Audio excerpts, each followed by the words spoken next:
Selamat malam pemirsa, Anda kembali menyaksikan Finishroom edisi Selasa 13 Mei 2025. Seperti biasa, sejumlah informasi sudah kami siapkan untuk menemani waktu Anda di rumah. Kita langsung saja ke Finishroom selengkapnya bersama saya, Devi Silaban.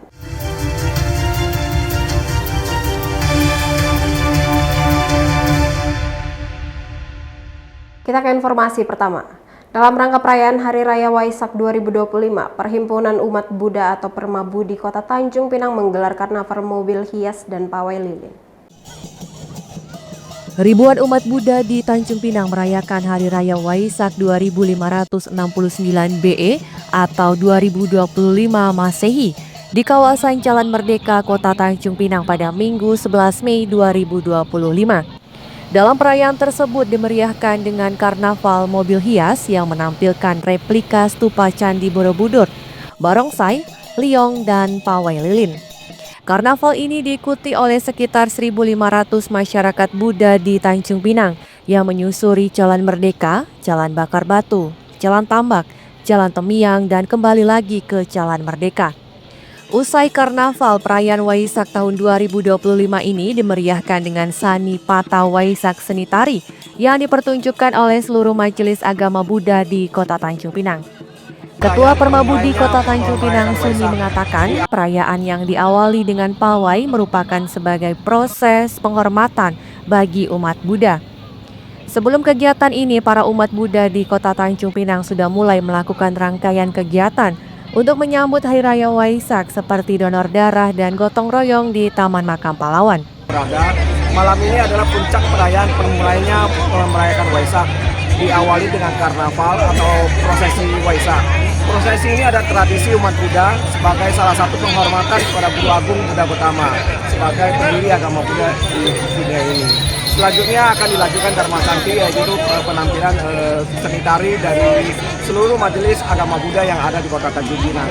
Selanjutnya mereka akan pencar ke wiharanya masing-masing untuk melakukan puja dan sembahyang dalam memperingati Hari Waisak. Kegiatannya seperti apa aja? Apa aja yang ada? Sebelum kegiatan menjelang puasa ini kita juga ada donor darah, nanti di Taman Makam Pahlawan, kemudian membagikan sembako kepada fakir miskin dan lain-lain. Kegiatan perayaan Hari Raya Waisak tersebut turut dihadiri oleh Wakil Gubernur Kepri, Kepala Kanwil Kemenak Kepri, Wakil Wali Kota Tanjung Pinang, Ketua DPRD Kota Tanjung Pinang, Ketua Permabudi Kepri, dan sejumlah tokoh lintas agama. Lucia Ratnosari dari Tanjung Pinang melaporkan. Berdasarkan data dari Badan Pusat Statistik, kondisi perekonomian di Tanjung Pinang hingga saat ini masih lesu, yaitu di angka 3,78%. Sekretaris Daerah Kota Tanjung Pinang Zulhidayat mengatakan bahwa kondisi perekonomian di Tanjung Pinang hingga saat ini masih lesu, yakni di angka 3,78%.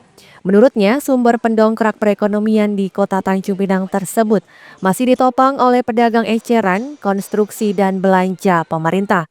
Untuk itu, Pemkot Tanjung Pinang selalu berusaha untuk merealisasikan belanja daerah seperti hak ASN, yang mana ASN merupakan lokomotif ekonomi yang menjadi pendorong perputaran ekonomi di daerah.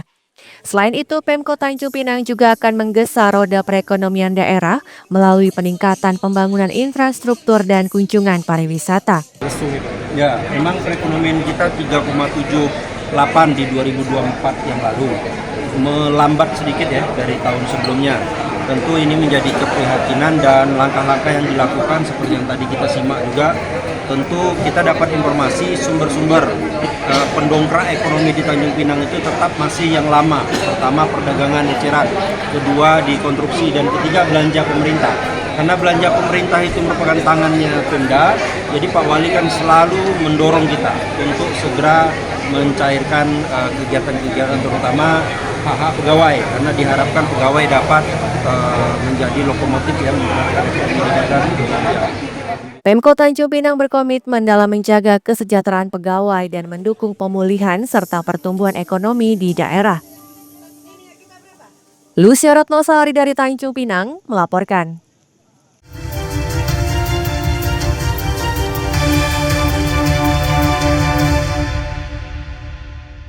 Polsek Tanjung Pinang Timur kembali meringkus seorang residivis pelaku pencurian. Kali ini pelaku berinisial ES 33 tahun tersebut melakukan aksi pencurian handphone di sebuah kos-kosan.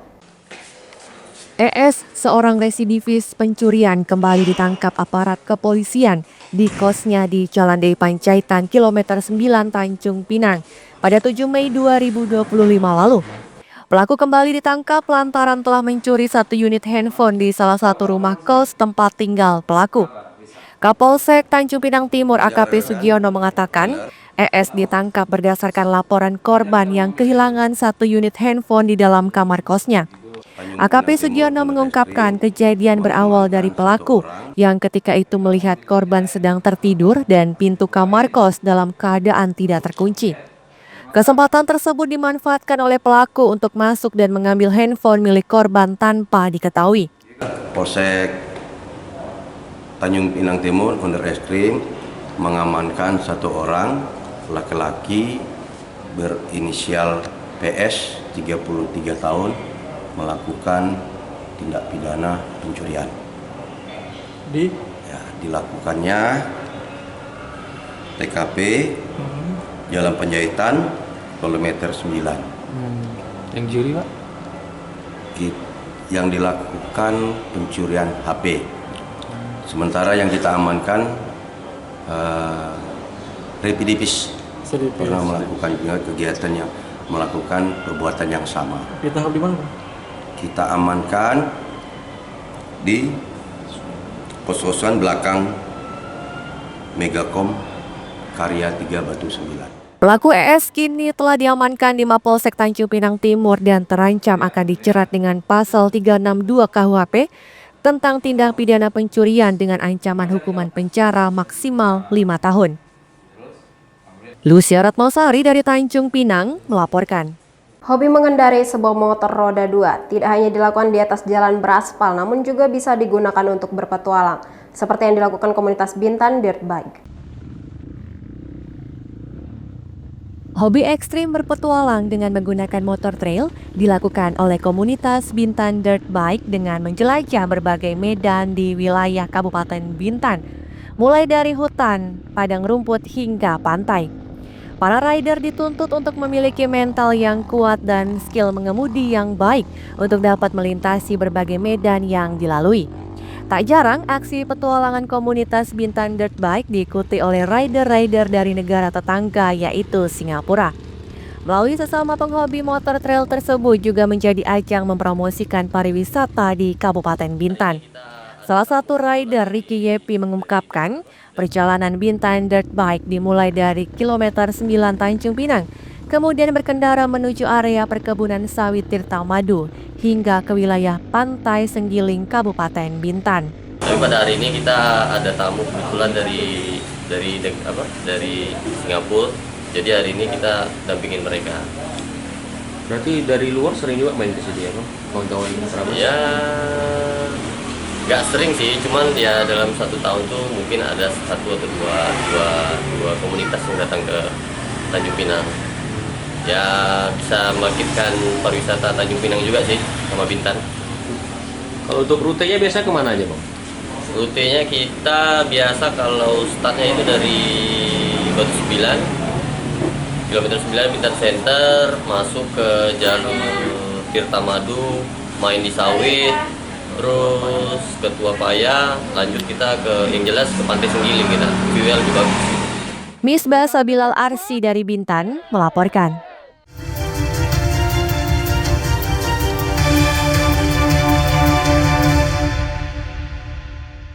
Anaconda Boxing Championship First Chapter digelar sebagai wadah petarung boxing di Tanjung Pinang. Turnamen tersebut juga turut diikuti petarung dari luar daerah dan negara tetangga Singapura. Anaconda Boxing Camp menggelar turnamen Anaconda Boxing Championship First Chapter bertempat di alun-alun Kota Tanjung Pinang pada Sabtu 10 Mei 2025.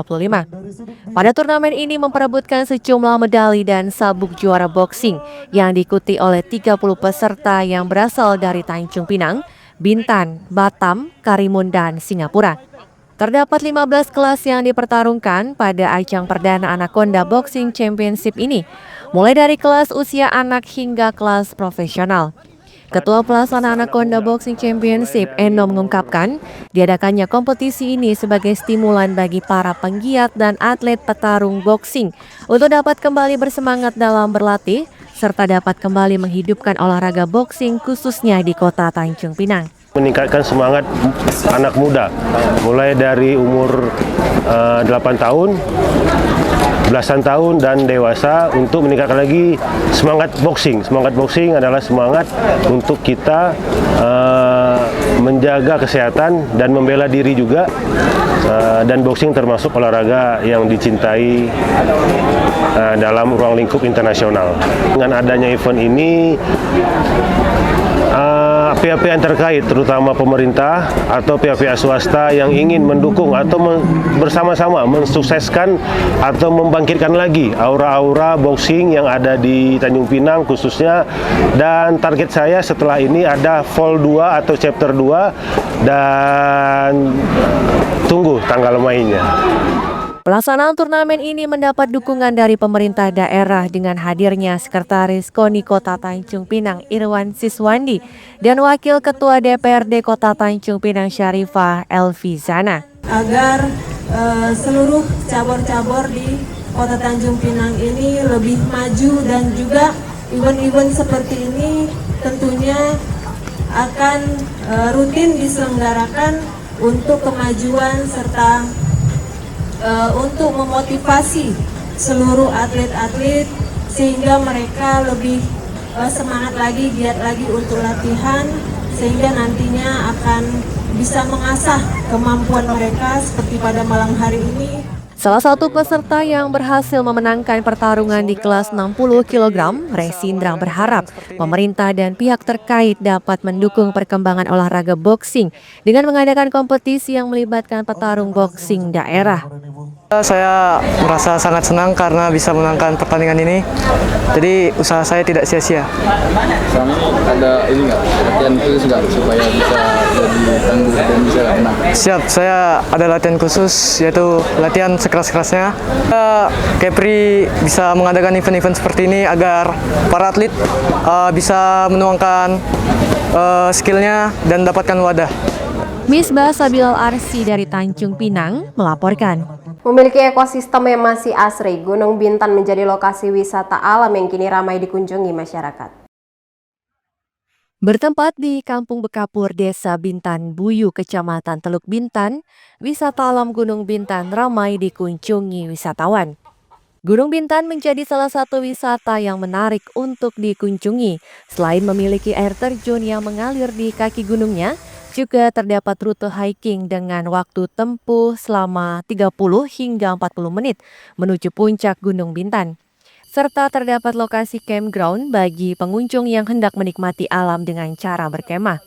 Salah satu pengunjung, Reksi Maulana, mengungkapkan kondisi hutan Gunung Bintan memiliki ekosistem alam yang masih terjaga dan asri, sangat cocok bagi penggiat alam untuk melaksanakan kegiatan seperti hiking, camping, dan kegiatan alam lainnya.